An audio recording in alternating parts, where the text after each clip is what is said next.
So this is a Laloran handmade watercolour sketchbook.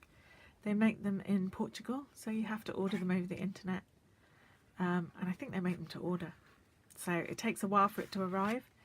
It takes about 3 or 4 weeks, but they're lovely.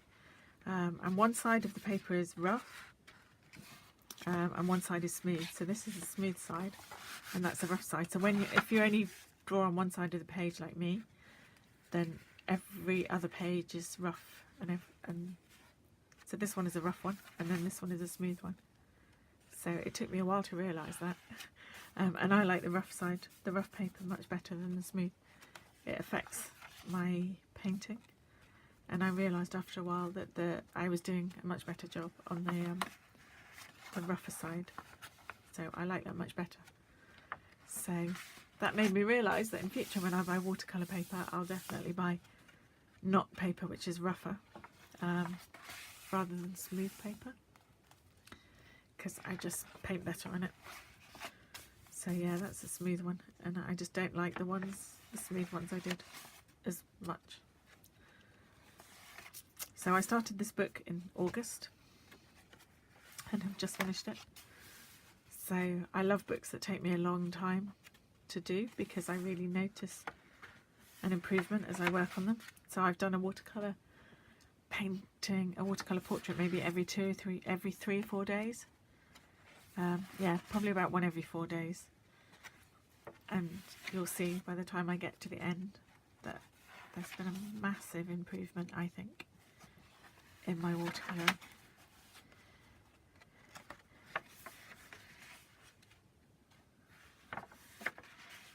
So some of these I've used colour pencil on top, like that one. You can really see that one that I used pencil on top. Basically, if I'm not that happy with them when I finish them, then I work on them a bit more with pencil. If I'm quite happy, like that one, I think I just left because I know I've got a little bit of pencil in the hair, but that one I did quite a lot of pencil work on top. That one I was experimenting with masking fluid and crayon, so I used crayon.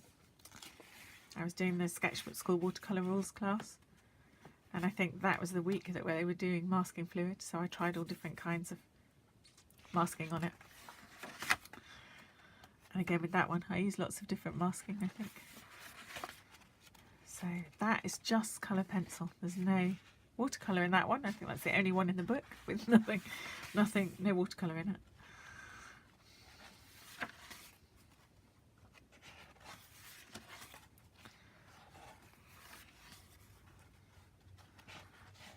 That one I was really unhappy with, and I took that on into Procreate. I uploaded it digitally. I did lots of work on it digitally.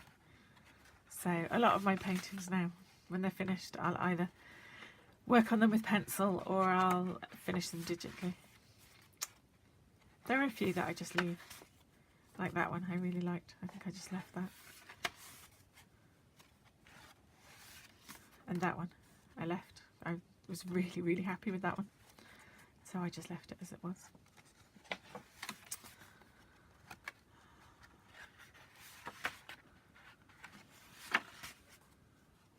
And that one came out really well.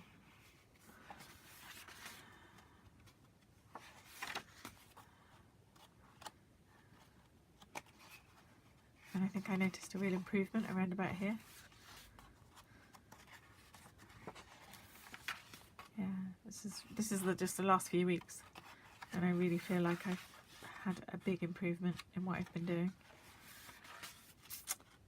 That one was a challenge on Old School Sktchy to just use 3 colours, so I only used those 3 colours in that one.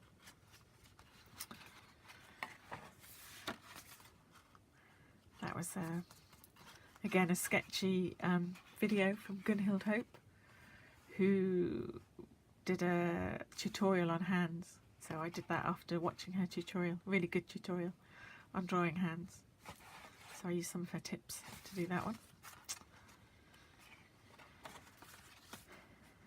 And that one I'm really happy with. Didn't touch that at all, nothing when I was finished with that. No pencil, no digital, no nothing. The same with this one.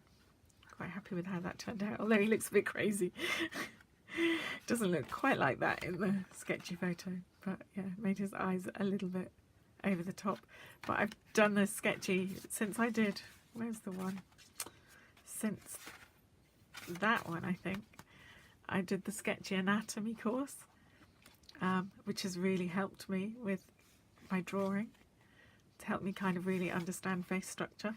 So I think my actual drawing of faces has really improved because I understand the anatomy a lot more.